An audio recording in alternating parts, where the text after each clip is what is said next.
Journée mardi 3 mai, FBI est venu chercher chef gang numéro 1 Katsama Ozoa, qui c'est Jermaine Joly, alias Yon, sous demande autorité judiciaire américaine. C'est l'information la police nationale divulguée sur les réseaux.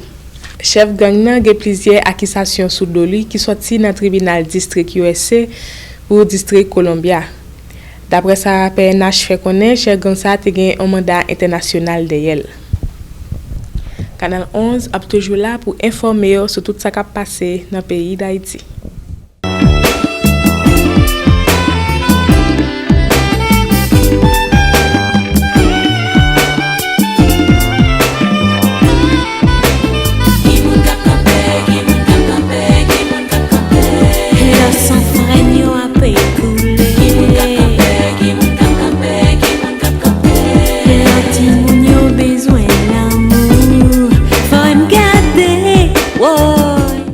À quoi c'est deux?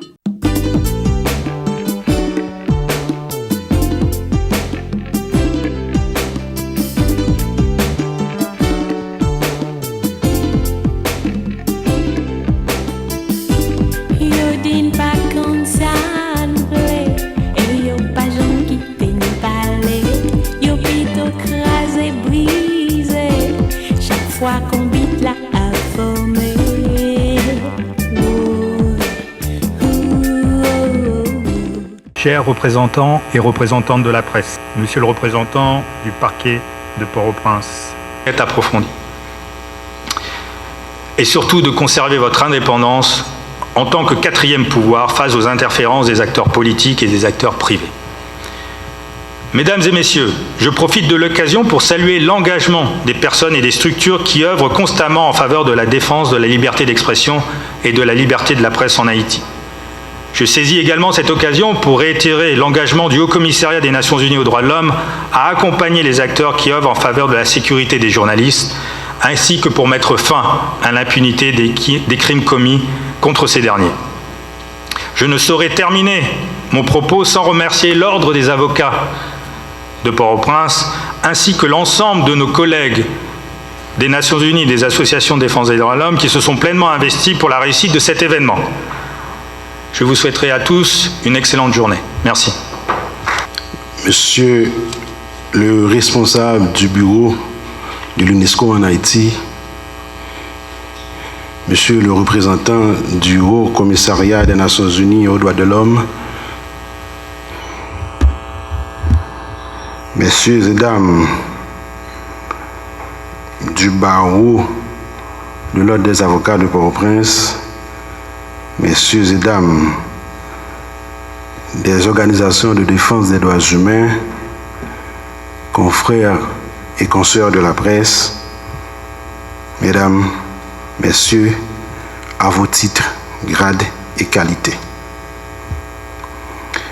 Depuis 1993, l'Assemblée générale des Nations unies a proclamé 3 mai Journée mondiale de la liberté de la presse, pour rappeler au gouvernement leur engagement sur la nécessité de respecter et de faire respecter la liberté de la presse consacrée par l'article 19 de la Déclaration universelle des droits de l'homme. Cette liberté est consacrée par l'article 28.1 de la Constitution haïtienne stipulant: le journaliste exerce librement sa profession dans le cadre de la loi. Cet exercice ne peut être soumis à aucune autorisation ni censure, sauf en cas de guerre. Pour la commémoration de cette année, le thème retenu par l'UNESCO est les journalistes sous l'emprise du numérique. Mais ici, le bureau de l'UNESCO et ses partenaires ont choisi d'organiser un procès simulé sur les cas de journalistes assassinés. L'organisation de ce procès simulé exprime nos attentes de justice pour les journalistes assassinés et rappelle au gouvernement haïtien ses engagements en faveur de la liberté de la presse. à ce procès stimulé, nous dénonçons l'impunité dont bénéficient les bourreaux et assassins de journalistes qui continuent en toute quiétude d'attaquer, d'enlever, d'assassiner les journalistes. Pendant les 30 dernières années, une vingtaine de journalistes sont assassinés. Nous citons entre autres Jean-Léopold Dominique, Brignoles Lindor, Jacques Roche, Némi Joseph, Diego Charles, Marie-Antoinette Duclerc. De tous les cas de journalistes assassinés, 2 seuls procès ont été organisés. Celui de Brignoles Lindor à Petit-Goâve, qui n'a pas permis, malheureusement, d'identifier les auteurs intellectuels de cet assassinat. Celui d'Alix Joseph au Gonaïve, dont l'assassin a été libéré après avoir bénéficié d'une grâce présidentielle. Aujourd'hui, l'impunité et l'insécurité sont les principaux éléments de blocage à la pleine jouissance de la liberté de la presse en Haïti. Ce matin, nous voulons rappeler au gouvernement ses engagements de garantir la liberté de la presse, qui doit passer, entre autres, par la fin de l'impunité et l'établissement d'un climat favorable pour la libre circulation des journalistes à travers tous les territoires. Aux médias, aux confrères et consoeurs journalistes, tant des médias traditionnels et médias numériques, nous appelons à plus de responsabilité et d'engagement. Les journalistes aussi sont kidnappés. Les journalistes aussi ont été pourchassés à Martissant. Les journalistes aussi sont l'otage des bandits à Croix-des-Bouquets. Les journalistes aussi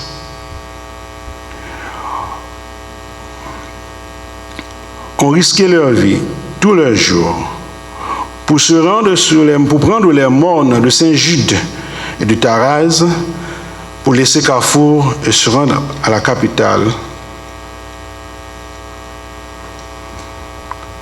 L'Association des journalistes haïtiens continue de plaider pour une presse libre et responsable.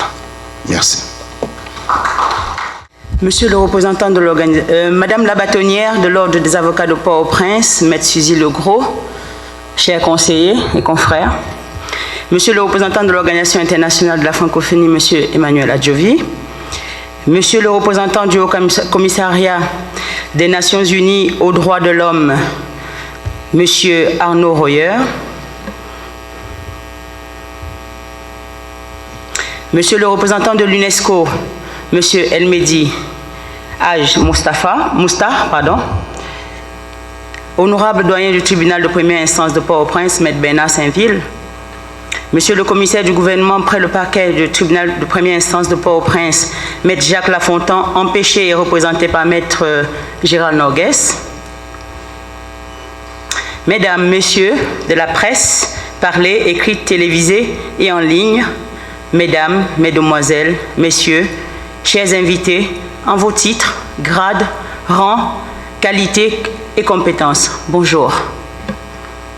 Il m'échait ce matin l'insigne honneur, mais en même temps la lourde responsabilité de traiter avec vous tous d'un sujet existentiel, capital et central dans nos vies, puisqu'il y va de l'équilibre sociétal, la justice. Ce mot fabuleux, multisémantique, à bien y regarder, est au cœur de nos vies. En effet, la cohabitation entre individus est régie par la loi et les conflits qui peuvent en être relèvent de la justice. La Bible dit « La justice élève une nation, mais le péché est la honte et l'opprobre des peuples. » Proverbe 14, verset 34. Le verset 35 renchérit. « La faveur du roi est pour le serviteur prudent et sa colère pour celui qui fait honte. » La justice émanation de la morale chrétienne, intègre certaines de ses valeurs relatives à la sanction sous forme de sentences prononcées comme mode expiatoire du péché, de la faute du contrevenant dans la société, afin de corriger ou tout au moins apaiser. Cet état de fait nous indique la place primordiale, voire centrale, de cette institution dans la vie en communauté. Notre mission ce matin est de faire parler la justice en direct, sous vos yeux, dans l'enceinte du Caribbean Convention Center. Notre objectif, soyons clairs, n'est pas d'indexer ni de critiquer qui que ce soit, mais bien de parler de ce qui nous fait mal. Et par ceci, interpeller la conscience de chacun de nous, si tant est-il qu'il en reste encore un peu de conscience, dans notre pays anéanti par la somme astronomique de nos mauvaises actions ou de nos indifférences. Beaucoup de citoyens préférant le passe-droit. Le soleil, lui, à nouveau, malgré tout, la justice renaît de ses cendres au tribunal de première instance de Port-au-Prince. La décision de notre tribunal aurait pu inverser le sens de l'histoire si elle était là ce matin pour juger les cas beaucoup trop nombreux des journalistes, tous assassinés pour avoir, pour certains, posé une question qui a malheureusement dérangé ou tout simplement mis certains comportements déviants sous les projecteurs, ce qui leur a malheureusement coûté la vie, sans que la justice ne puisse appréhender et sévir contre les auteurs matériels et encore moins les auteurs intellectuels et complices du crime. Ces nombreux actes crapuleux endeuillent les familles et laissent derrière eux une cohorte d'enfants orphelins et de veuves éplorées. Toutefois, notre tribunal bouleversera en tout cas notre matinée par le traitement de ce cas d'espèce, le cas de trop, qui se veut le coup de sifflet, la sonnette d'alarme qui ouvrira une fois pour toutes les portes de nos palais de justice afin qu'ils statuent dorénavant sur tous ces cas nombreux, sur tous ces nombreux cas d'assassinat de journalistes précédemment énumérés par l'UNESCO et restés non élucidés ni jugés. Tel est notre humble souhait. Au demeurant, nous sommes tous réunis ici ce matin pour faire le procès d'un système, celui de la justice de notre pays, en perte de vitesse, très malade, voire agonisante, avec son corollaire, l'impunité. Vous comprendrez notre bonheur d'avoir en ce jour du 2 mai 2022 ce magnifique tribunal dont le décor majestueux donne envie de faire son métier de juge, d'avocat, de greffier, huissier et bien d'autres encore avec zèle. Nous espérons qu'il sera très inspirant pour nos dirigeants dans la salle, même si je n'en vois pas beaucoup, de qui nous attendons encore un espace digne et sécurisant pour travailler, le travail étant un droit sacré et vital. Au second tour. Le scrutin est prévu dans une semaine. L'investigation journalistique risque de faire basculer les votes au profit de son adversaire. Paul a continué avec son enquête malgré la peur et les menaces. Le lendemain, Paul a été retrouvé mort dans sa voiture le soir pendant qu'il rentrait chez lui. Les auteurs ont laissé des traces et le service policier a identifié deux individus, Mathilde Jacques et Jérémy Innocent, qui ont été par la suite arrêtés. L'affaire a été au cabinet d'instruction. Un témoin de l'attaque, François Parlandieu, a été entendu. Le juge a renvoyé l'affaire par devant le tribunal criminel avec assistance de jury. C'est le jour du procès. Sans plus tarder, nous avons l'immense plaisir de vous introduire la composition du tribunal criminel avec assistance de jury chargé de rendre justice au grand journaliste d'investigation Paul Atala, le journal papier, du journal Le Papier, lâchement assassiné. Le jury sera présidé par Maître Marini A.E. Ducasse. Je lui demande de se lever pour l'assistance. Merci. Puis, chaque membre du jury dont je citerai le nom, s'il vous plaît, levez-vous pour qu'on puisse vous identifier. Maître Geneviève Michel, Maître Jerry Sivrin, Maître Vicky Chancy, Maître Joseph Grégory Dorsey,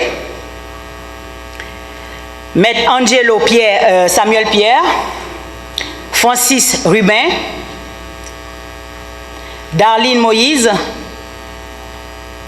Chinelle Philémon,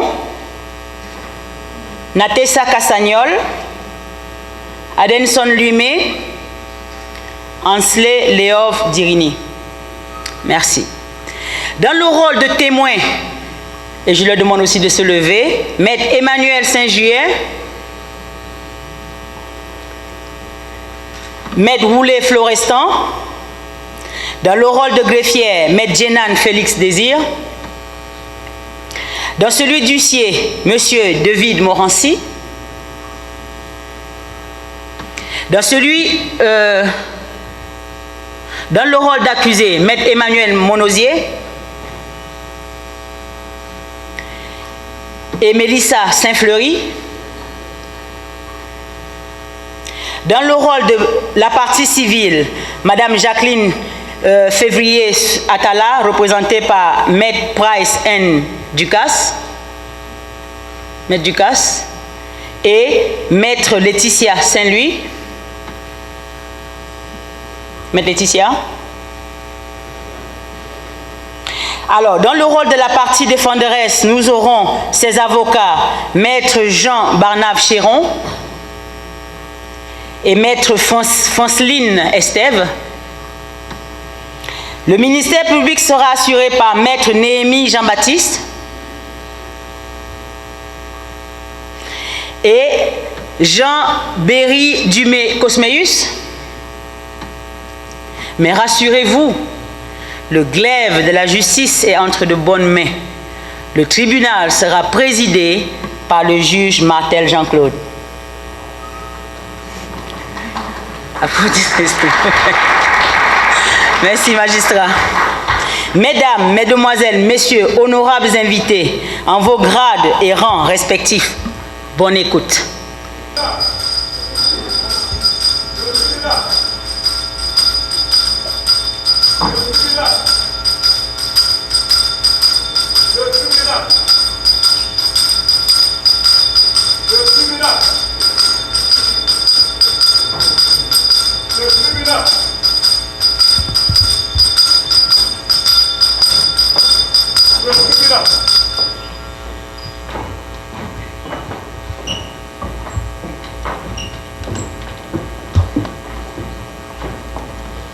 L'audience criminelle, siégeant avec assistance de jury, du lundi 2 mai 2022 est déclarée ouverte.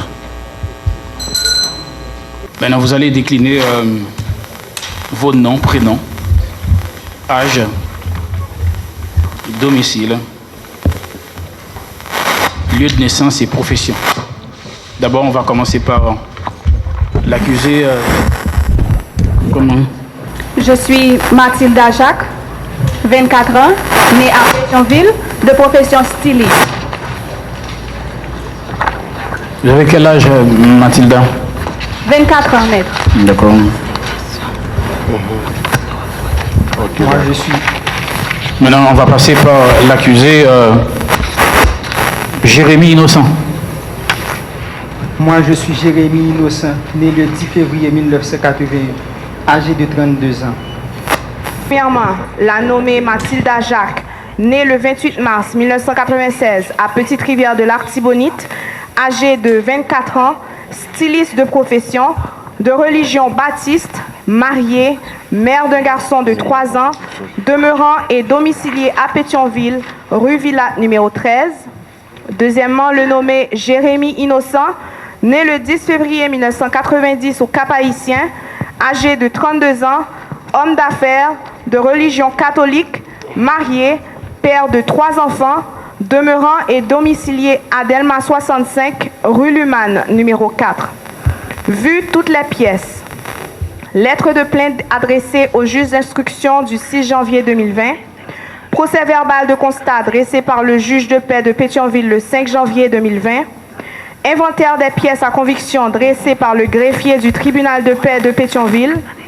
Procès verbal de constat dressé par le juge de paix de Pétionville constatant le corps inerte d'un homme dans un véhicule immatriculé BB 60720 le 5 janvier 2020.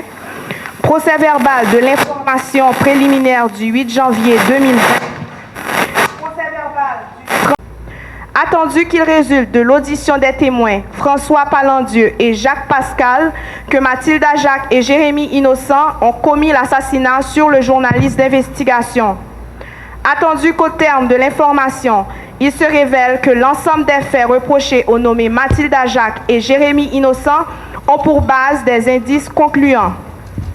Par ses causes et motifs, requiert qu'il plaise au juge d'instruction de dire et déclarer qu'il y a lieu à poursuivre les nommés Mathilda Jacques et Jérémy Innocent pour assassinat sur la personne de Paul Atala. En conséquence, les renvoyer par devant le tribunal criminel avec assistance de jury, selon les vœux de l'article 241 du Code pénal, pour y être jugés conformément à la loi. Fait au parquet de Port-au-Prince le 13 février 2020. Maître Paul Ambroise, substitut commissaire du gouvernement. D'accord. Merci, voilà.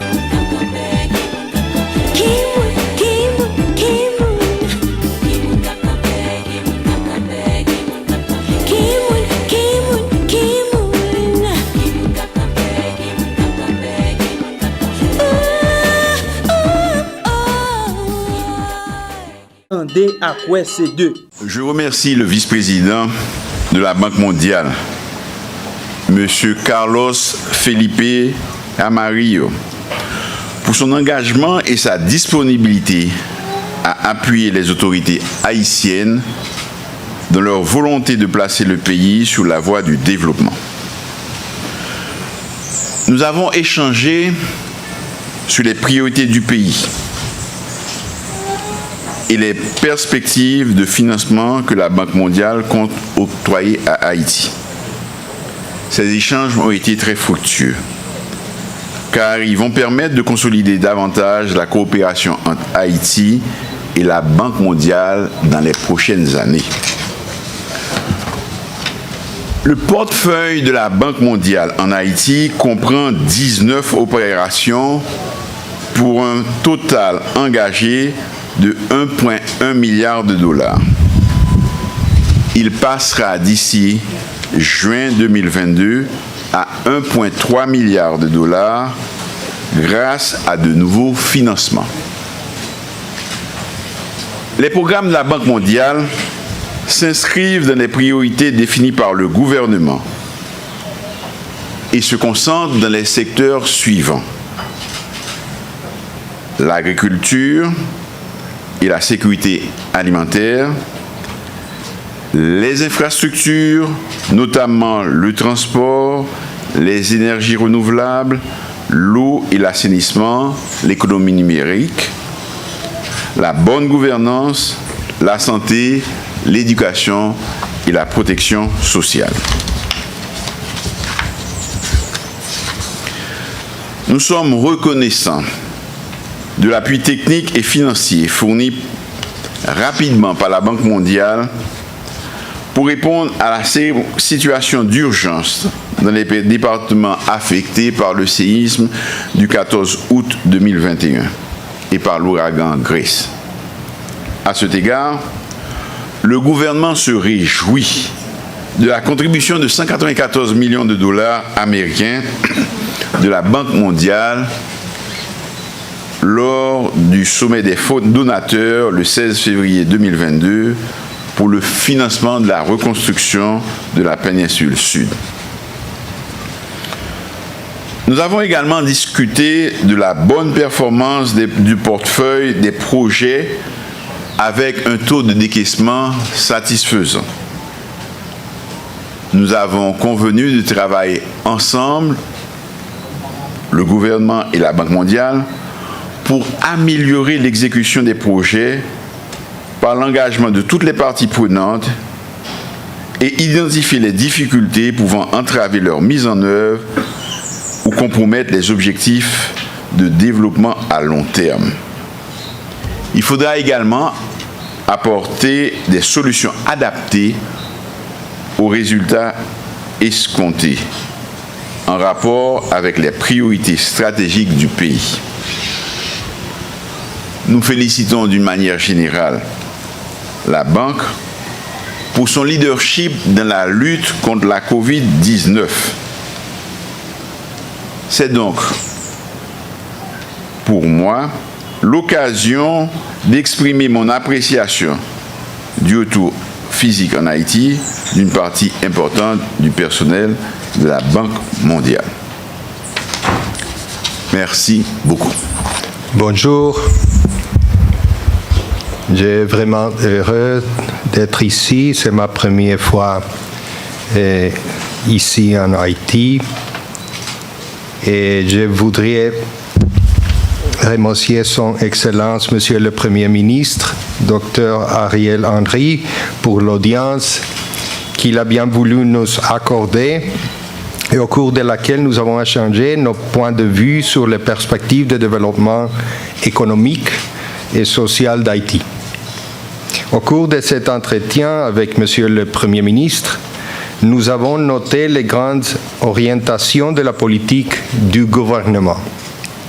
Au nom du groupe de la Banque, j'ai renouvelé notre engagement à appuyer Haïti, notamment le plan de relèvement pour la péninsule sud, si durement affectée par le séisme du 14 août 2021. Je me suis rendu hier dans la péninsule sud et lors du trajet en voiture entre Les Cayes et Jérémie, j'ai pu mesurer l'étendue des dommages de cette catastrophe qui a coûté la vie à plus de 2000 personnes.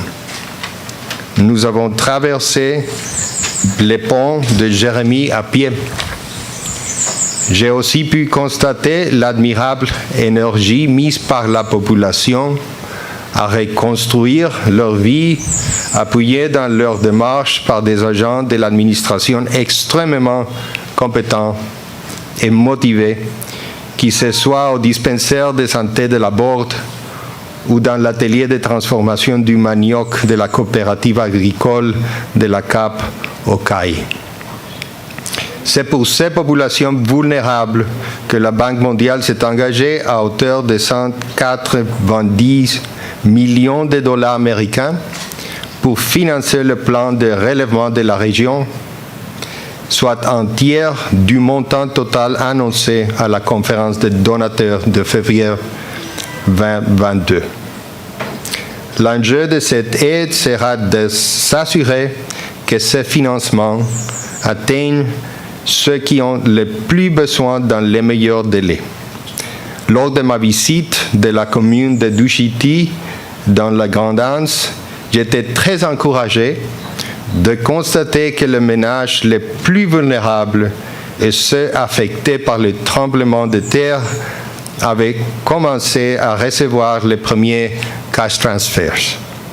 Je puis également me rendre sur le site de construction du pont provisoire de Jérémie et constater l'excellent état d'avancement des travaux qui devrait permettre aux populations riveraines de pouvoir traverser dès le mois prochain, soit 10 mois après la catastrophe. Il faut, en temps normal, au moins 2 ans pour ce type de construction. Bien sûr, la Banque mondiale n'est pas seule dans cette démarche. Le rôle des partenaires du développement engagés aux côtés du gouvernement et des communautés locales est essentiel au succès du plan de relèvement. Ainsi, hier, nous étions accompagnés du Programme alimentaire mondial qui appuie le ministère des Affaires sociales dans la mise en œuvre du programme Clairet Chemin de protection sociale. En conclusion, Monsieur le Premier ministre, je voudrais réaffirmer notre engagement à être un partenaire fiable de votre pays et à continuer d'œuvrer à enrayer le cycle de la pauvreté. Numéro 1, en rétablissant la stabilité macroéconomique et en renforçant le système de gouvernance de base. Numéro 2, en améliorant le service de base en vue de renforcer le capital humain et finalement en favorisant la reprise économique afin de créer meilleures opportunités d'emploi.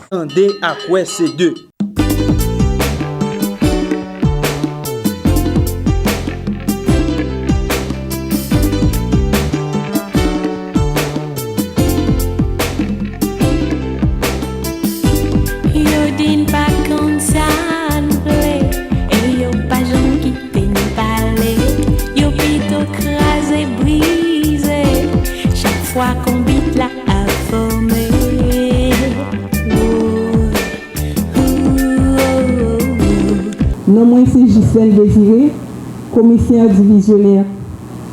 Là, on est là, moi, représenter PNH. Moi, je viens là dans la journée mondiale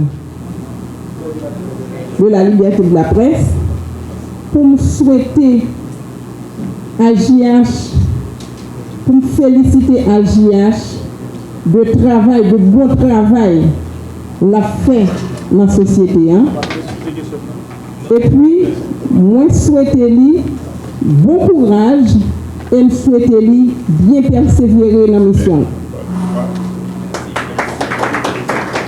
Je suis le commissaire divisionnaire Christian Pierre et on vient au nom du directeur général de la police nationale, M. Franz Elbe, normalement qui n'a pas quitté l'occasion ça a passé pour le pas témoigner, prouver bonne collaboration entre la police nationale et les journalistes. C'est vrai que dans notre mordé, mais cependant, il n'y a pas jamais séparé l'un de l'autre. Donc c'est ça que fait dans l'occasion ça, le directeur général de la PNH lui instruit nous pour que nous soyons capables de venir et offrir ce bouquet de fleurs à journalistes et particulièrement à JH et nous dire merci pour le travail que nous avons fait dans la société. Nous souhaitons bonne continuation. Merci. En 1993, l'Assemblée générale des Nations Unies décrété 3 mai Journée mondiale liberté de la presse. Une façon pour rappeler au gouvernement la responsabilité que vous gagnez pour veiller à respect de la liberté de la presse dans le pays. Donc, année ça, le thème que choisi année ça, c'est la presse, les journalistes sous l'emprise du numérique. Donc, AJH organisé un matinée débat sur la presse haïtienne face aux enjeux numériques et accès à l'information. Donc, il y a 3 séries d'interventions dans l'activité. Il y a une présentation d'une étude que l'Institut Panos réalisé sur l'écosystème information dans Port-au-Prince. Et il y a un panel sur la presse haïtienne et le numérique. Côté il y a Conatel qui a présenté comment évolution passage d'Haïti de analogie à numérique là. Il y a Godson Pierre qui lui-même qui c'est groupe média alternatif qui c'est le premier groupe qui travaille sur la question numérique en Haïti et que nous avons gagné Godson Lubrin qui c'est président de l'association haïtienne médias en ligne. Dans la troisième série d'intervention, on a gagné un panel sur accès à l'information. Côté que nous pourrons faire un plaidoyer pour question accès à l'information, comment que nous voyons question accès à l'information. Il y a 2 documents déjà qui travaillent sur question accès à l'information. Il y a ULCC récemment qui présentait un document, un avant-projet de loi sur libre accès à l'information qui présentait là et a gagné un avocat qui a analysé premièrement un document ULCCA et un autre document que Fondation État qui travaille sur libre accès à l'information. Nous avons analysé tout document ça pour nous force et faiblesse et qui proposition que nous avons fait dans le cas de problème accès à l'information. Maintenant, sous situation de la presse dans le contexte journée jeudi, nos situations de sécurité généralisée, côté que matissant le sud, que le pays a coupé une partie dans le sud là, depuis tantôt 10 jours, ça va passer dans quoi de bouquet. La presse tout pas épargné de ce qui va passer. Premièrement, non seulement il y a des journalistes, il y a des médias qui sont dans la zone ça et deuxièmement, à cause du problème de sécurité ça vient poser problème accès à l'information. Les que journalistes qui veulent circulation, les qui veulent insécurité, ils n'ont pas qu'à circuler comme ça doit pour la information côté lié, il vient poser un problème accès à l'information. Et dans la question de sécurité généralisée, la presse victime. Nous gagnons, rappelé nous que c'est dans la sécurité, côté que Vladimir Ganuel Talder a information dans grave qui ne peut pas tourner. C'est le contexte insécurité, côté que nous gagnons 2 journalistes qui ont la boule, qui ont l'information que vous tirez. Donc, question insécurité, ils poser un problème à accès à l'information. Deuxième problème, question d'accès à l'information à nous juger, c'est question, nous dit, problème loi. Nous gagnons vraiment, notre constitution haïtienne, nous parlons de liberté de la presse, nous parlons de droit à l'information, mais accès à l'information, pour nous aller chercher l'information, côté l'IA, pour faire autorité, mon information pour bailler, par une loi qui traite ça, donc nous avons fait plaidoyer pour gagner une loi sur le libre accès à l'information. Et l'autre troisième élément que la presse a fait faire journée, je dis, c'est question impunité. Impunité, dans les 30 dernières années, il y a environ 20 journalistes qui sont assassinés. Il y a 2 seuls procès qui sont organisés. Il y a une qui est organisée, Tigouave dans Kabouyol Lindon. Pour ça, il ne peut pas permettre que vous identifiez autant intellectuel assassinat. Il y a une dans le cas Alix Joseph, et ça qui est plus grave là. Dans le cas Alix Joseph là, nous pouvons voir que il y a un monde qui est condamné pour avoir une grâce présidentielle qui doit libérer. Donc, question impunité qui gagne sur le cas journaliste assassiné fait que il y a problème question pleine jouissance de liberté de la presse là en Haïti. Andé à quoi c'est deux.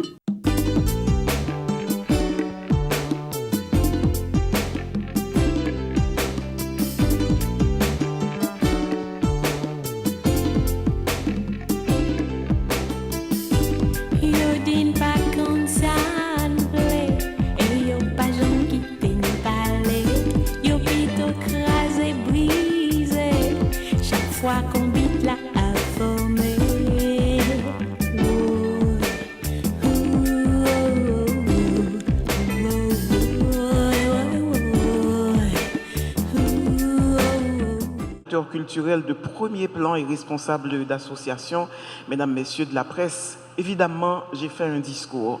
J'ai fait un discours parce qu'il est important d'écrire les choses afin qu'elles restent. Mais avant cela, j'ai envie de vous parler quelques minutes. Je vais faire très attention parce que j'ai tendance à parler beaucoup, surtout des choses qui me passionnent. Mais je tiens d'abord, avant d'entrer dans le discours, à vous parler. L'année 2022 est l'année de la belle amour humaine. C'est un programme politique. Qu'est-ce que cela veut dire? Quand on m'a demandé de devenir ministre de la Culture, j'ai réfléchi à ce que je pourrais faire d'utile dans un contexte extrêmement compliqué. Qu'est-ce qu'il faut faire d'utile pour le pays aujourd'hui? Qu'est-ce qui est utile pour tout le monde? Qu'est-ce qui serait utile? L'éducation citoyenne, la protection du patrimoine, l'équité de genre, la protection sociale, l'humanisme, la démocratie, le vivre ensemble.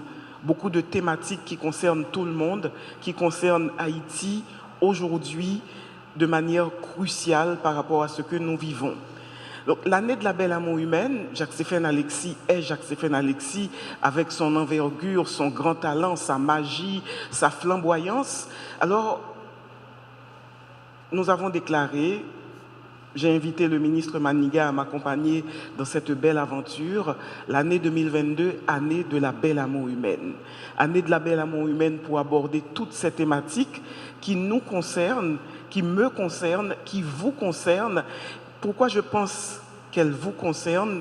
Parce que tous autour de la table, nous nous connaissons. Peut-être pas de près, il y en a qui sont des amis que je vois tout le temps, avec qui j'ai le privilège et l'occasion de converser, mais je vous connais de loin sans doute parce que j'ai entendu, je vous ai vu travailler, je vous ai vu évoluer, je vous ai vu prendre des risques, je vous ai vu faire de votre mieux pour inviter les jeunes, des gens pas jeunes, pas seulement jeunes, à parler de littérature, à parler de protection sociale, à parler de toutes ces thématiques et vous investir, mais sans aucune aide, J'ai vu des petits festivals où les organisateurs n'avaient même pas les moyens d'avoir une connexion Internet pour faire un événement en ligne. Et ça m'a touché. Et je ne parle pas des 3 mois qui se sont écoulés, qui viennent de s'écouler, pendant lesquels j'ai été ministre. Mais parce qu'en ma qualité d'écrivain, vous m'avez invité souvent à prendre part à ces manifestations culturelles. Vous avez travaillé avec votre cœur, avec vos mains. Et vous avez réussi quelque chose. Dans les régions dans lesquelles vous travaillez, vous avez implanté quelque chose. Et on vous connaît ici parce que vous faites le travail que vous faites, que vous n'étiez pas obligé de faire, mais parce que vous pensez au fond de vous-même qu'il faut que les Haïtiennes, les Haïtiens fassent quelque chose pour eux-mêmes, pour ce pays, pour leur communauté. Donc l'année de la belle amour humaine, c'est tout ça. C'est un programme politique, mais un programme qui prend en compte les choses qui nous dépassent, c'est-à-dire les choses que nous devons transcender, les fêtes nationales, Jacques-Stéphane Alexis, Catherine Flon, pour parler de choses qui concernent l'avenir et qui sont capables de tracer un chemin, de tisser quelque chose entre les Haïtiens, de faire des choses qui restent. Nous avons besoin de faire des choses qui restent, des choses pérennes, et que la postérité nous entende. Donc c'est pour cela que vous êtes là aujourd'hui, parce que je pense que le point de départ de tout ceci doit être une déconcentration de la culture, que la culture ne soit pas seulement le département de l'Ouest. Port-au-Prince et ses festivals, Port-au-Prince et ses grands événements, Port-au-Prince et ses balles, Port-au-Prince etc., etc. Il faut que nous renforcions ce que vous êtes déjà en train de faire. On s'entend, je ne viens rien vous apporter, je viens vous demander de faire solidarité afin que votre action, que vos décisions soient beaucoup plus percutantes, que beaucoup plus de gens aient le privilège de vous entendre, que vous ayez un petit peu plus de moyens pour aller dans les écoles, pour tenir des discours qui intéressent tout le monde, pour que vous soyez des premiers de cordée et que tous ceux et celles qui vous suivent soient aussi des premiers de cordée. Donc c'est ça l'année de la belle amour humaine, c'est cette belle rencontre aujourd'hui entre le ministère de la Culture et des associations qui évoluent partout dans le pays. Vous êtes 21 aujourd'hui. Et j'espère que dans 2-3 mois, on accueillera à nouveau d'autres associations d'un peu partout dans le pays. Parce que c'est à cela que doit servir le budget de la culture, à rapprocher les gens, à faire en sorte que chacun soit touché par les belles paroles de la belle amour humaine. Voilà, ça c'était mon improvisation, ce n'est pas le discours, mais je voulais vous donner du contexte. Il faut que nous ayons du contexte. Voilà. Et le discours que j'ai préparé, évidemment. Je suis sincèrement heureuse de pouvoir m'adresser à vous aujourd'hui en prélude à la séance de signature des protocoles de collaboration entre le ministère de la Culture et des associations culturelles qui ont pris racine un peu partout sur le territoire et qui ont déjà fait leur preuve dans la mise en place de la gestion d'activités culturelles à fort impact sur la population, des fois malheureusement avec très peu ou aucun moyen. Cet événement qui nous réunit aujourd'hui est la traduction d'un engagement que j'ai pris et rendu public le jour de mon installation comme ministre de la Culture. C'est aussi l'aboutissement d'un travail considérable entrepris depuis mon arrivée à la tête du ministère de la Culture par les membres de mon cabinet technique et des cadres du ministère. Je tiens à les remercier publiquement pour leur enthousiasme et pour le fait qu'ils ont compris dès le lancement du processus que j'étais impatiente de vous rencontrer, chers opérateurs culturels, pour sceller les bases d'une coopération respectueuse, utile et dans une certaine limite nécessaire entre le socle des actions et initiatives culturelles en Haïti et le ministère. D'ailleurs, j'ai le plaisir de vous souhaiter la bienvenue en mon nom et aussi au nom du gouvernement auquel j'appartiens qui s'est engagé à soutenir et défendre cette initiative. Mesdames et messieurs, comme moi, je le sais puisque pendant ces dernières décennies, puisque j'ai été partout avec vous, partageant vos préoccupations, participant aux débats et aux réflexions sur la décentralisation culturelle, vous avez toujours espéré de nouveaux outils, de bons soutiens pour que les associations culturelles s'inscrivent dans une dynamique de partage de responsabilités dans le développement, la mise en place et le fonctionnement optimal des structures de production et de diffusion culturelle entre le pouvoir central de l'État et les pouvoirs locaux des collectivités territoriales.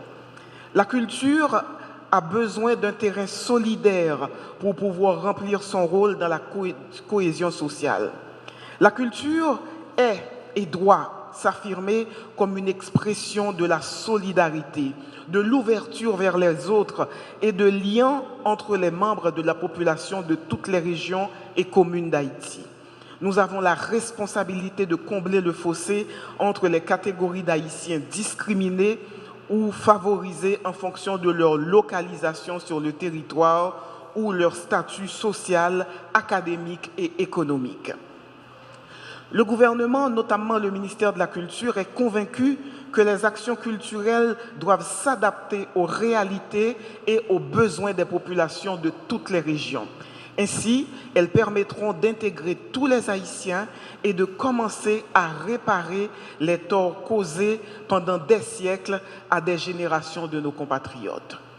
Mesdames et messieurs, en attendant la conception, la mise en place et le développement d'infrastructures culturelles adéquates dans toutes les communes du pays, nous allons, dès aujourd'hui, renforcer nos capacités pour élargir l'offre culturelle en Haïti, créer et animer un réseau d'institutions dédiées à la culture, partager de façon permanente les expériences et les innovations et agir dans une logique de proximité pour permettre aux populations du pays de se former, d'apprendre, de participer et de se protéger contre, par exemple, toutes les menaces naturelles ou humaines qui hypothèquent son quotidien et son avenir.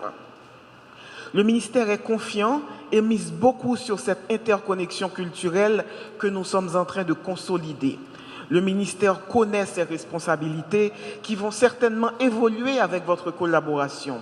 Il espère qu'avec vous, il est enfin possible de développer et de pérenniser les fonctions culturelles des communes et des régions. Mesdames et messieurs, nous sommes des bâtisseurs d'avenir et des passeurs de générosité.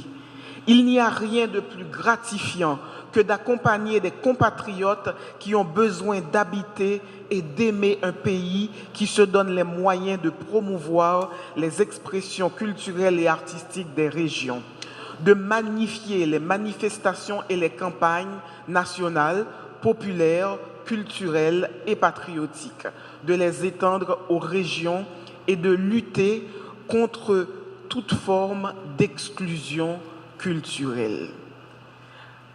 Moi content et m'espérer son premier pas.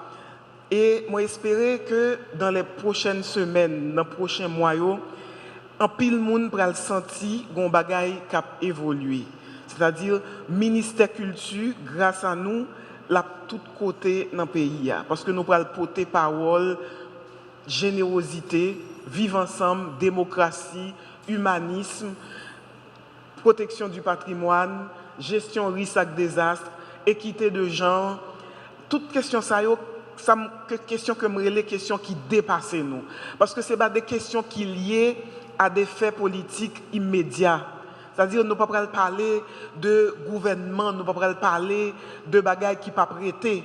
Tout ça n'a parlé c'est de bagailles qui pour construire avenir, qui pour dire haïtiens mais qui ça démocratie, mais qui ça faut nous protéger tête nous contre risque et désastre parce que nous habitons un pays qui sous chemin cyclone, qui a faille là-dedans tremblement de terre, mais qui s'annouille mais qui est nouillé.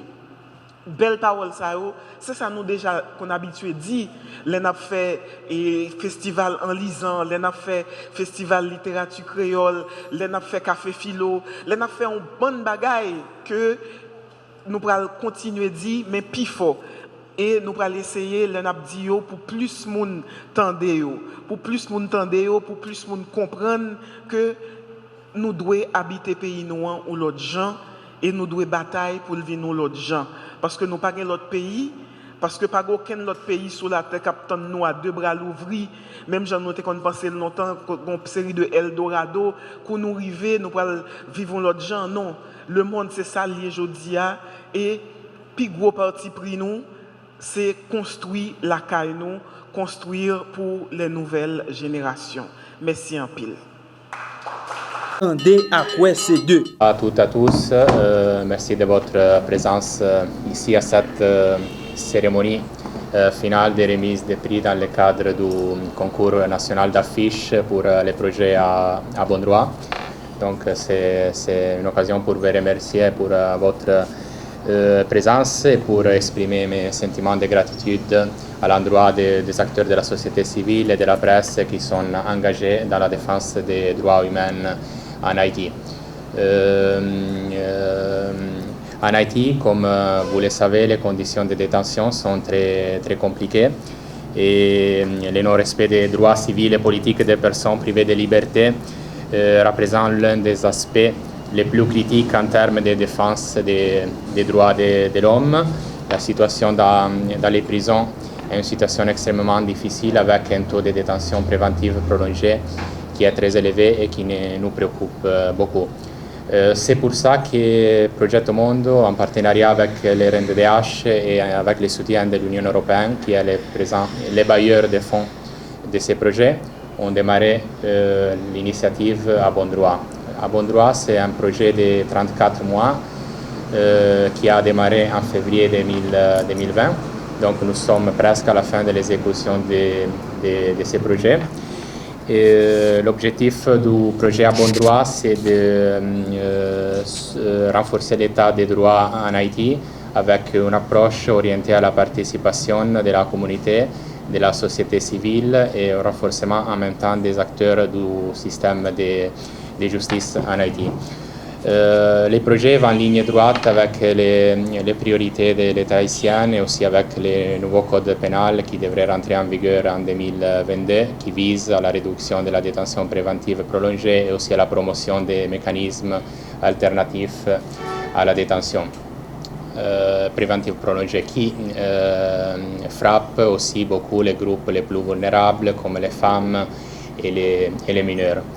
Dans le cadre du projet À Bon Droit, l'objectif a été de renforcer les capacités des acteurs du système de justice et des opérateurs sociaux de la société civile à travers des séances de formation à droits humains et en justice restaurative.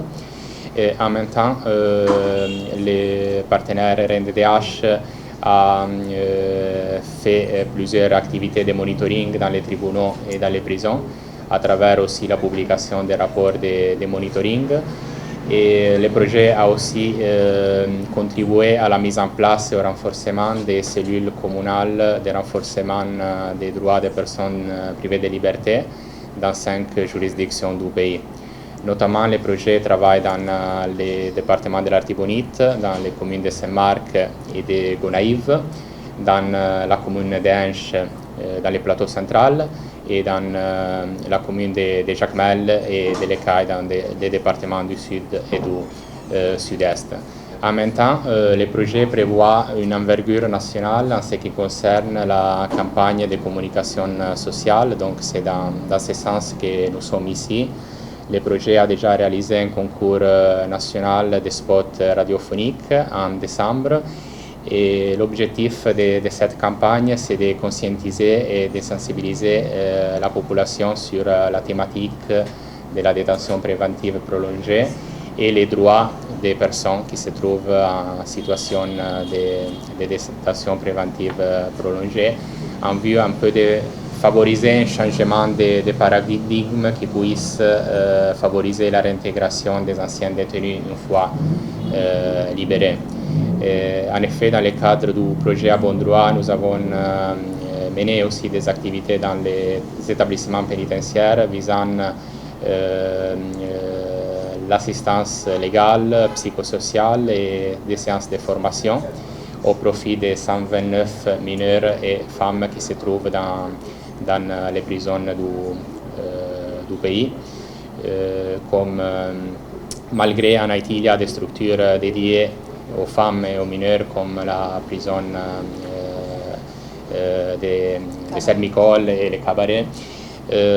Il y a beaucoup de mineurs et de femmes qui se trouvent dans des prisons avec des hommes, avec des adultes. Et cela, c'est en tout cas une violation des droits des mineurs.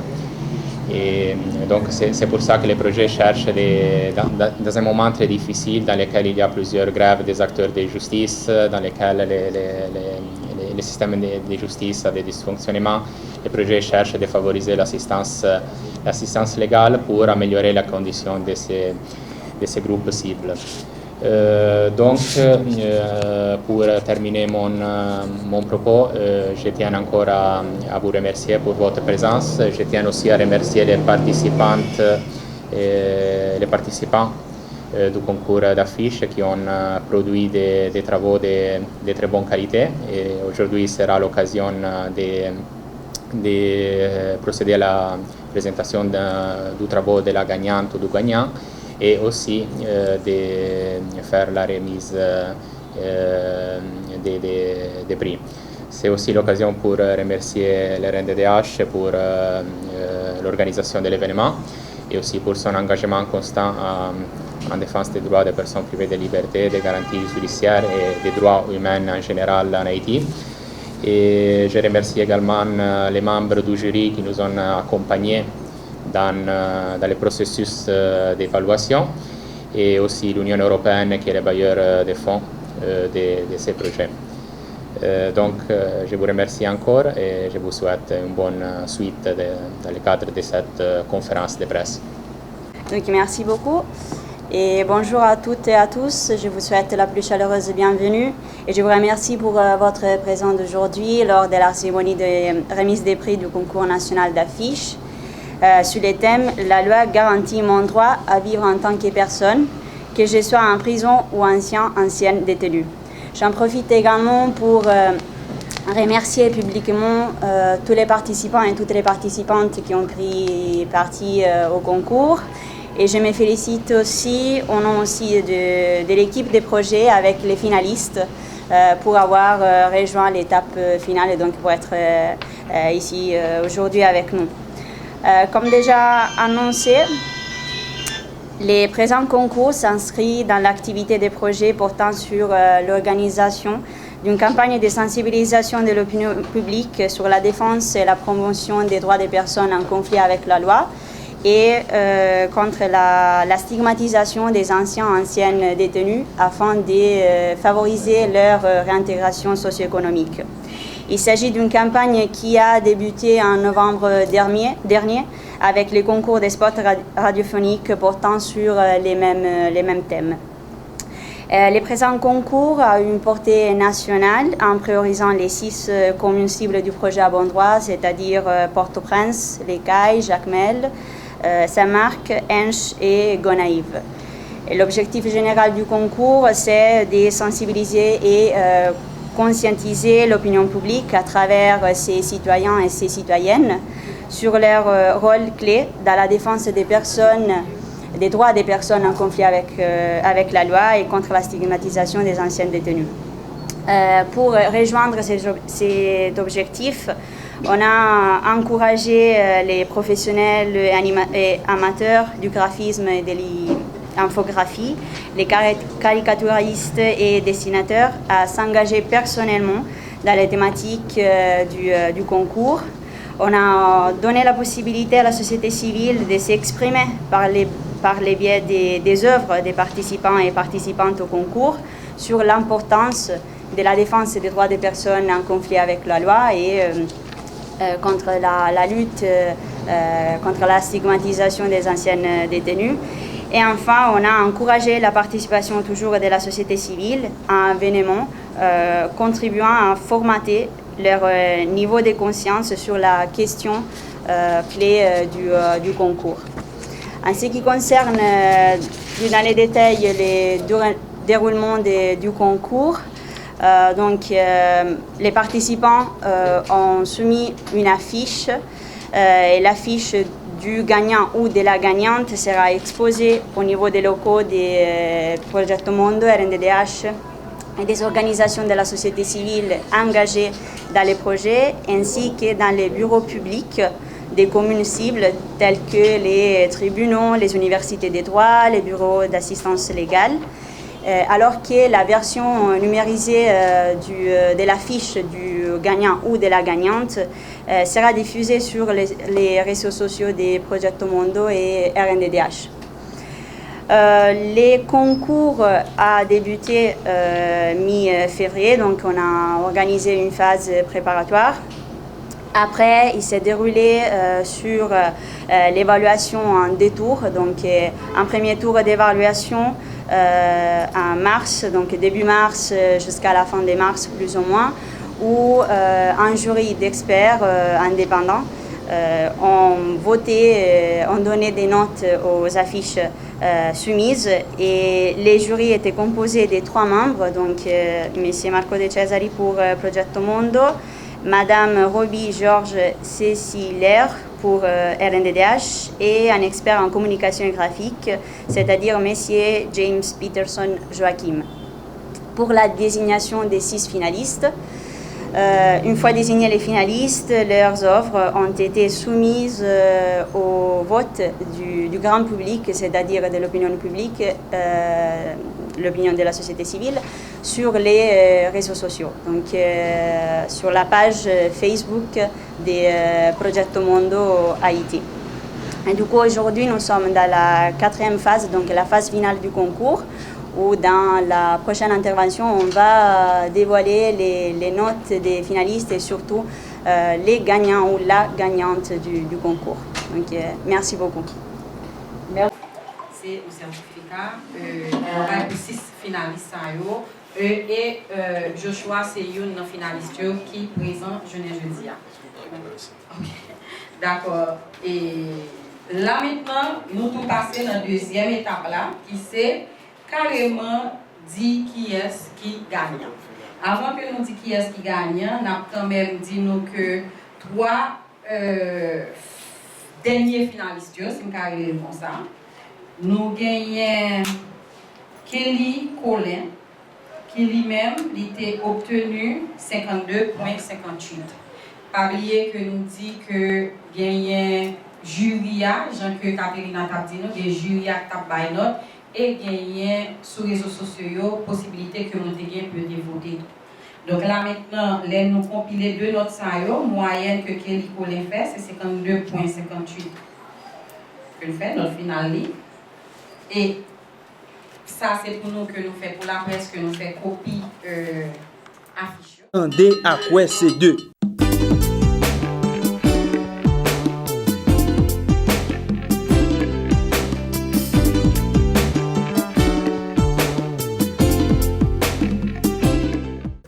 Matin, nous remercions tous les journalistes qui sont présents dans la conférence de presse que au CID à Baye.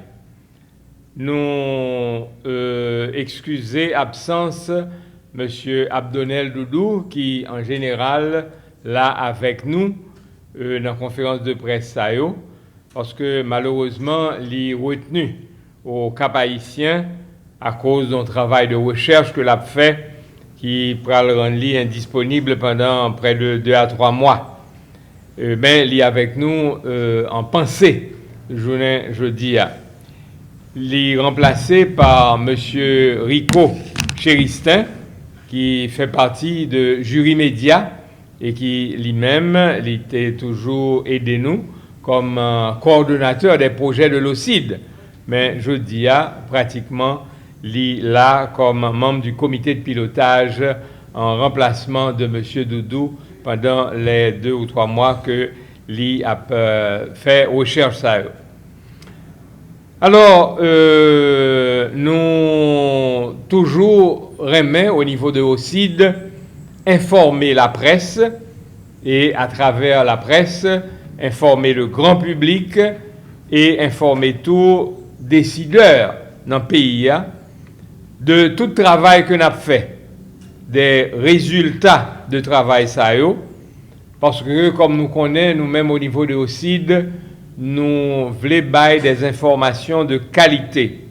Nous voulons bailler des informations que nous joignent de façon scientifique, particulièrement dans une période côté que nous connaissons que gain en pile fake news cap circuler, donc des informations de qualité, c'est très important. Alors, nous avons deux travails que nous pourrons présenter nous.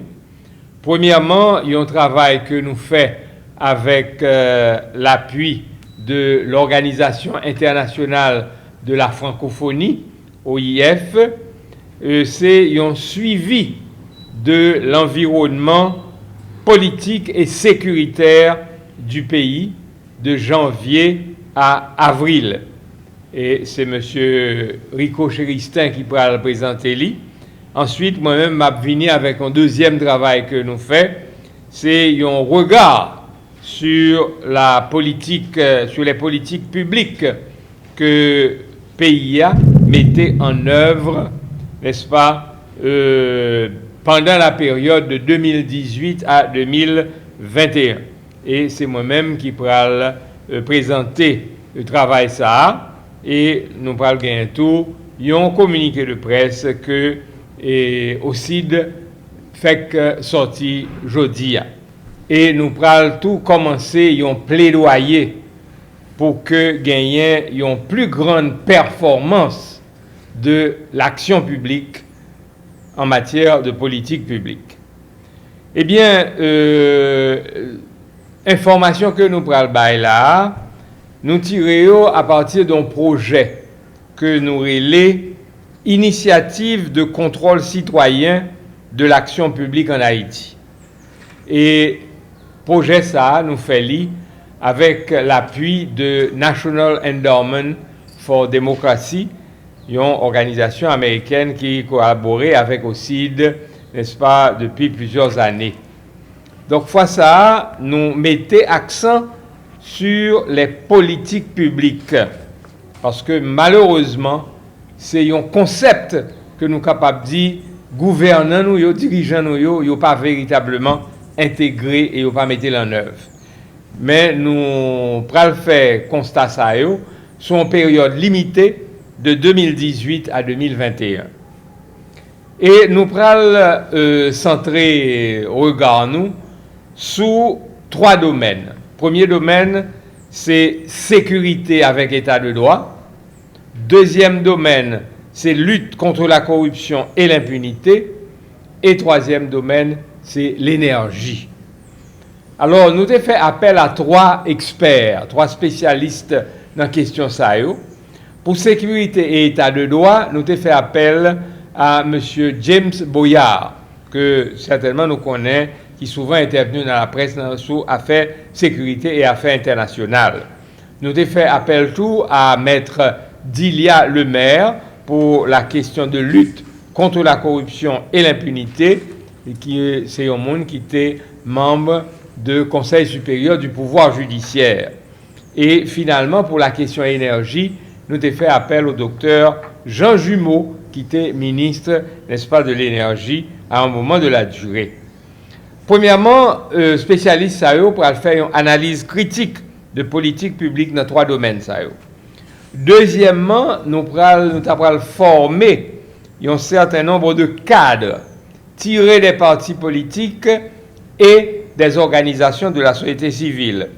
Tu as gagné 791 qui étaient inscrits, n'est-ce pas, et nous gagnons près de 500 qui recevront certificat après qu'ils ont passé même des tests pour voir si ils ont apprendre ça qui était enseigné par les experts. Alors, par exemple, hier, nous étions au CAI, côté que nous avons distribué les certificats à ça qui réussit pour l'ensemble du Grand Sud, que ce soit le Sud-Est, NIP, Sud, Grandance. Demain, dans Kinam, hôtel, nous allons distribuer certificats à ça qui sorti dans le département centre, dans le département de l'Ouest, et nous profiter pour nous inviter, n'est-ce pas, demain à 10h dans Kinam, journalistes, ils sont capables de venir couvrir, n'est-ce pas, événement ça, les certifiés. Alors, formation, l'idée sur élaboration des politiques publiques, comment pour développer une politique publique, comment pour faire suivi politique publique là, comment pour évaluer politique publique là. Et qu'on y a là, nous rentrons dans la phase de faire un plaidoyer à partir de propositions qui sortent dans l'analyse là et dans suggestions experts, suggestions participants, n'est-ce pas, nous allons faire un plaidoyer pour améliorer la politique publique. Ça.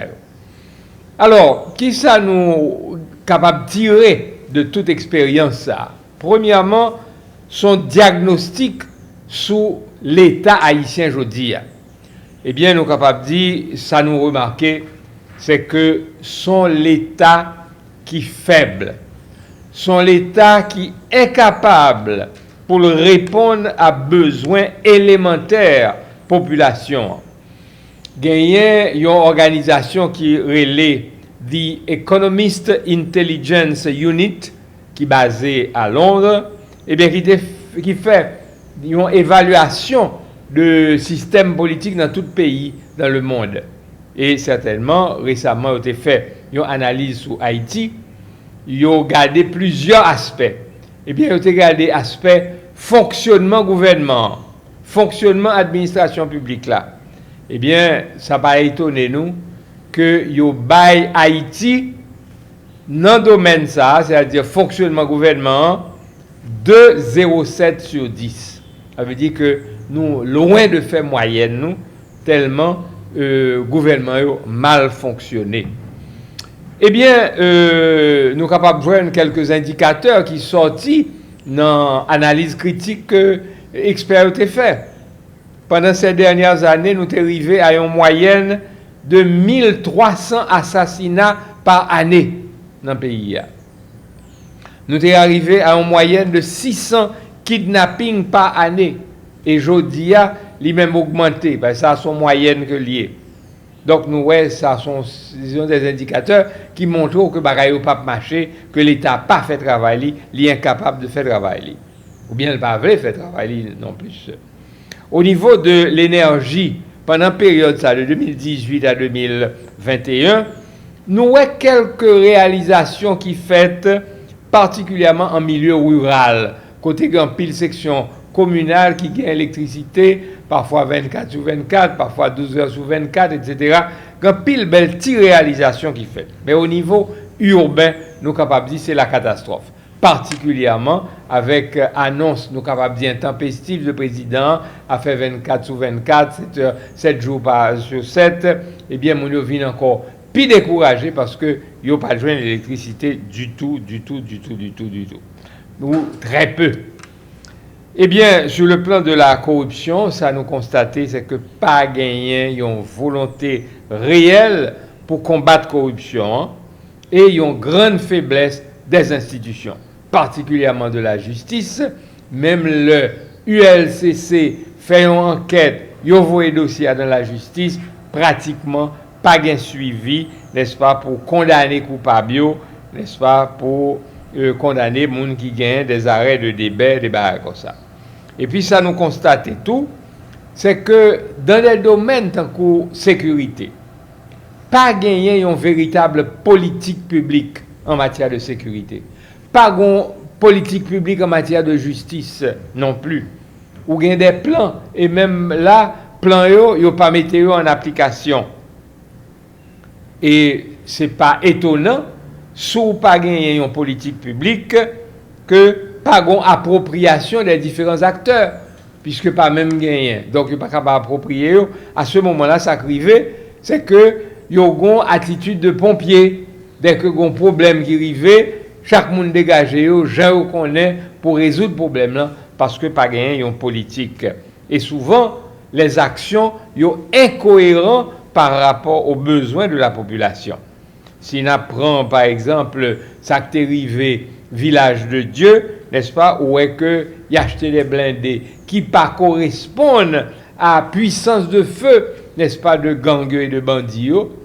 Ils ont gagné des roues, des pneus en caoutchouc, alors que tu as doué gagné, n'est-ce pas, des chenilles qui permettent d'aller tout partout. Donc, ou pas gagné, n'est-ce pas, ni efficacité, ni même efficience, parce qu'en pile l'argent dépensé, mais les résultats sont véritablement maigres. Donc, diagnostic là, en ce qui concerne l'État, sont diagnostics vraiment catastrophiques.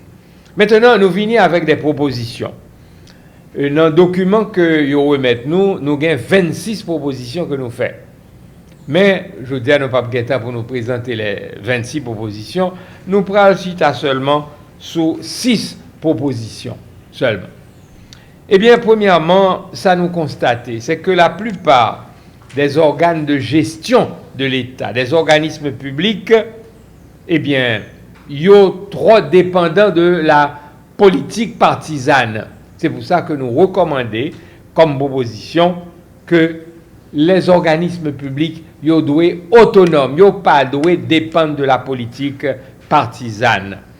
Là, nous prenons les ministères, par exemple, le ministère, tant qu'au ministère du Commerce, souvent, ce sont des politiques, ce sont des actions qui, en faveur de certains entrepreneurs ou de certains brasseurs d'affaires, là, on prend des organisations tant qu'au APN, ONA, la douane, la DGI, l'OFATMA, même EDH, là, tout, on prend, ce sont des instructions politiques, n'est-ce pas, qui déterminent action organisation ça. Donc, ça nous recommande, proposition nous, c'est que organisme ça yo ta doué indépendant, autonome, loin de l'action politique partisane.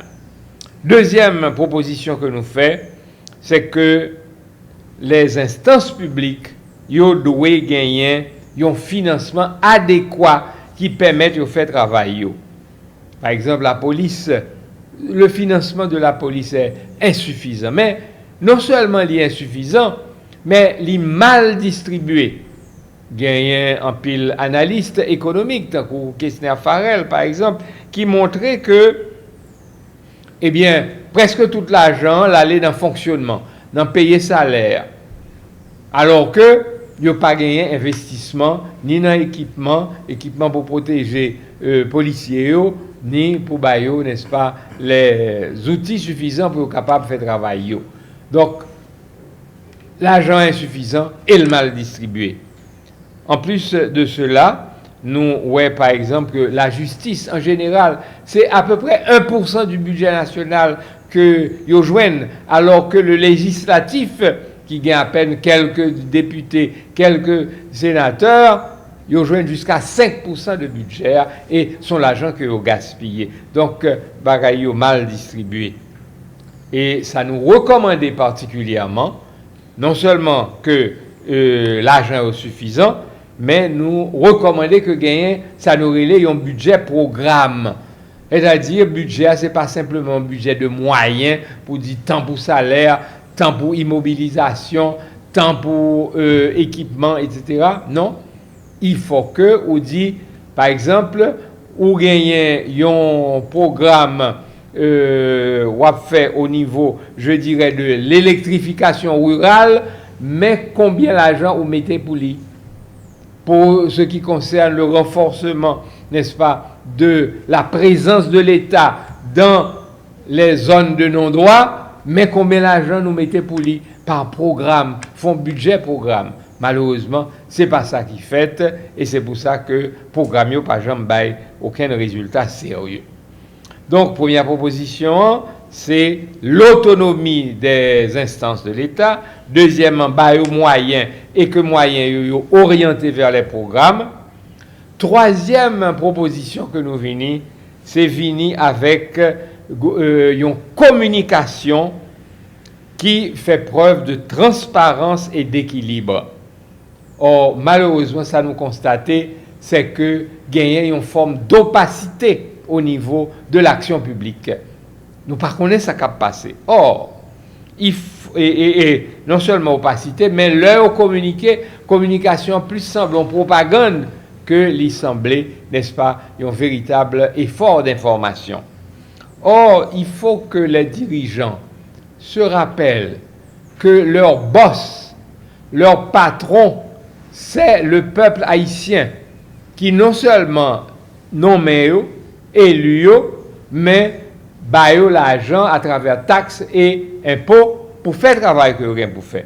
Donc, le patron, le boss, qui est le peuple haïtien et le citoyen haïtien, il faut que yo rende li compte, il faut que yo informe li. Et c'est pour ça que nous avons fait un plaidoyer, encore une fois, pour que nous gagnions loi d'accès à l'information.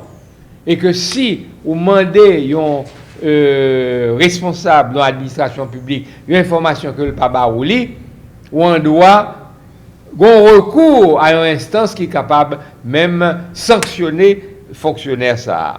Donc, loi ça, est extrêmement important et nous recommandons que nous gagnions. Maintenant, au niveau de la justice, nous venons avec deux propositions. Premièrement, il faut que vous formez des juges des spécialistes dans les affaires de corruption. Par exemple, dans pile pays, tant que la France, par exemple, où il y a un parquet financier qui lui-même est là pour juger, évaluer des questions concernant la corruption. Eh bien, nous avons souhaité que nous ayons des juges spécialisés et que affectés au cas de corruption, de telle sorte qu'ils soient capables de faire un bon travail. Et pour la justice, tout, nous demandons pour que gagnions une bonne gouvernance interne de la justice.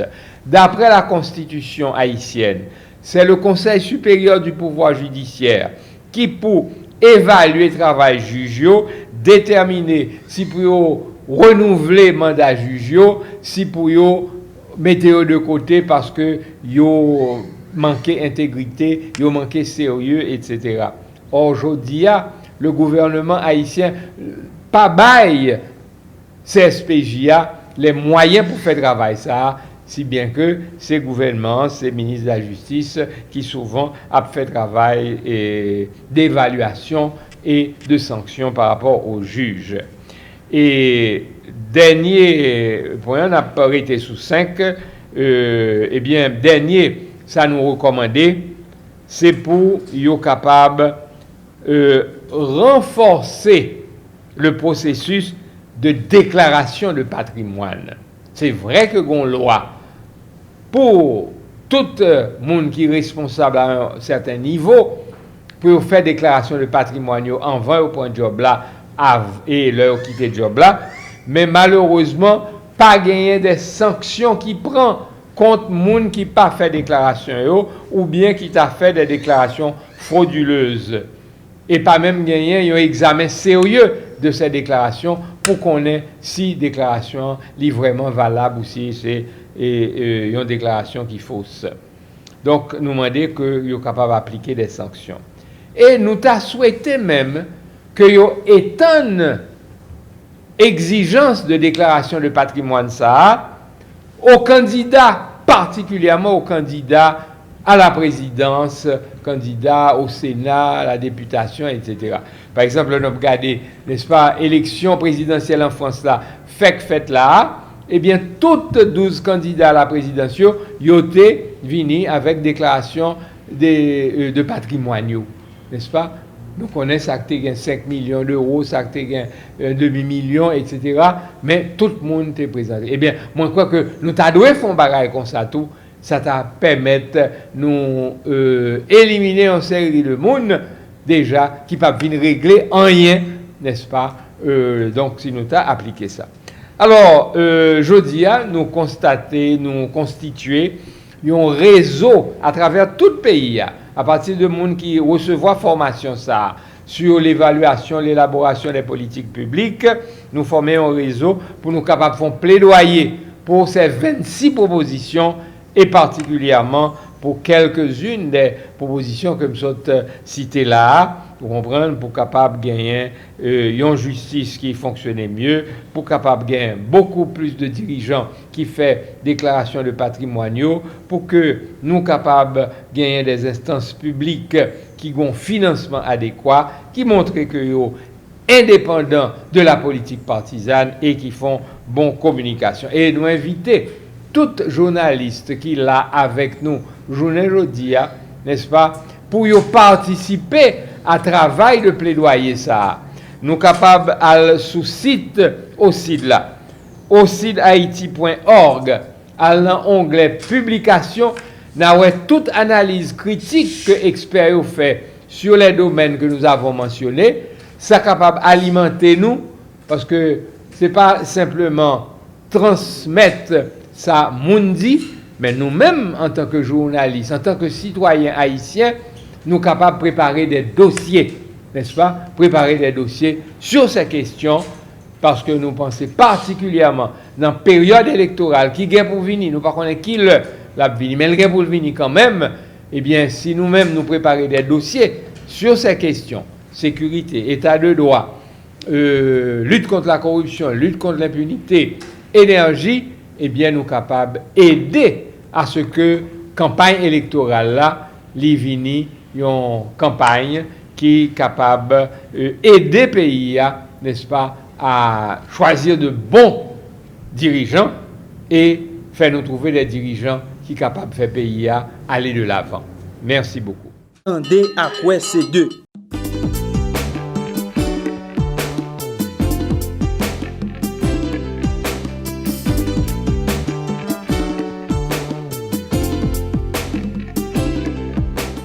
Nous saluons toute presse là en général et nous féliciter le travail que les médias ont fait, tous les journalistes qui sont engagés pour toujours que les populations informées et formelles. Et nous saluons le courage de nous tous, malgré les difficultés, malgré les actes assassinats qui ont fait sur nous, mais nous sommes pour nous capables au moins permettre au pays ça jouer l'autre changement réel. Jeudi, vendredi 6 mai, c'est une ensemble organisation qui met tête ensemble à travers une coordination. Et coordination ça, c'est pour nous justement assurer 2 journées mot d'ordre grève qui lancé pour lundi 9 mai et mardi 9 mai qui vient là. Nous dit ensemble organisation ça yo mettez tête ensemble, c'est une façon pour contrôler l'ensemble des activités, l'ensemble de stratégies qui prennent pour faire dans le cadre pour gérer 2 journées mot d'ordre grève qui est lancé pour lundi 9 et mardi 10. Dans l'organisation ça, dans la coordination ça, nous joignons Yves-André Joseph qui représente Faux-Saint-Pau. Nous avons Chantal Alizé qui représente Asla. Nous avons aussi camarade Dominique qui représente Molégaf. Nous avons camarade Dumé Sonson qui à travers Calmari qui représente Bessac. Nous avons Dero Junior pour As. Nous avons Guinuma pour Combit. Nous avons Charidieu Victor pour Planaré. Nous avons Clergé Félixson pour CNOA. Nous avons Josué Mérilien pour UNO. Nous avons Pierre-Marie Rosy qui est là pour UFADEP avec nous avons Réginald Dumé pour Challenger Populaire. Merci. Et moi, je crois que jeudi, c'est dans le cadre de ça, coordination, nous mettons tête ensemble pour permettre que 2 journées de grève, 9-10 mai, lundi 9, mardi 10, pour nous permettre que nous fassions bonne gestion de lui-même. C'est peut-être ça, nous demandons toute la population comment se préparer. Nous avons passé la parole à camarade Josué Mérillier et camarade Calmari qui a parlé nous de secteur transport. Le gouvernement gang qui mettait gang pour manger population, kidnapper, pour les tout le monde a fait là. C'est à ce côté la vie chère, grand goût, après Taïbanda, côté monde pas vivre, côté communauté internationale là, à travers corps groupe, à travers le gouvernement gang qui là, fait payer ville faire tout l'enfer. Nous avons une nécessité pour que tout le monde lève, camper pour dire non. Pour dire pays de salut, nous ne pouvons pas bon blanc faire tout l'enfer pour nous régler le vide de l'enfer. Donc le pays ne savait pas nous lier. C'est ça. Nous disons tout le monde, dans un moment difficile là, quand nous face au péril collectif, c'est qu'on les épaules dans tout secteur pour nous faire faisceau, contre force, pour nous bousculer, force fait droit qu'il a, et qui n'a pas qu'il a, pour nous construire un pouvoir qui capable peuple là, sécurité, capable peuple là, et comment espace pour vivre correctement, pour que Matissan, mon retour Matissan, la plaine, pas qu'est-ce qui a passé là, quoi d'abord qu'est-ce qui a passé là, pour que nous vivre tant que monde dans le pays. C'est ça. Il y a 2 journées de grève. 2 journées de grève, ça y est, avec ça, c'est pas grève chauffeur, c'est pas grève enseignant, c'est grève tout le monde lié. Parce que je dis, nous tous exposés. Comme groupe, Ariel, PHTK, à tout gang, yo met là, fait que je dis, la vie, vous ne dire rien. L'important, vous dire que nous devons lever, camper ensemble pour nous montrer pour nous dire ni Ariel, ni Blanc, que nous ne sommes pas d'accord pour ça, continuer comme ça. Et ce sens, ça nous dit que lundi, nous avons un enseignant, nous avons un chauffeur, 6 machines, tout dans le général, pour te coller, pour que l'explication soit réussie et pour nous voir aussi clair. Et nous avons dit population, seul ce qui a fait sortir là, c'est un soulèvement populaire pour tout le pays à lever et pour dire non. Dans ce sens, lundi prochain, ce n'est pas grève.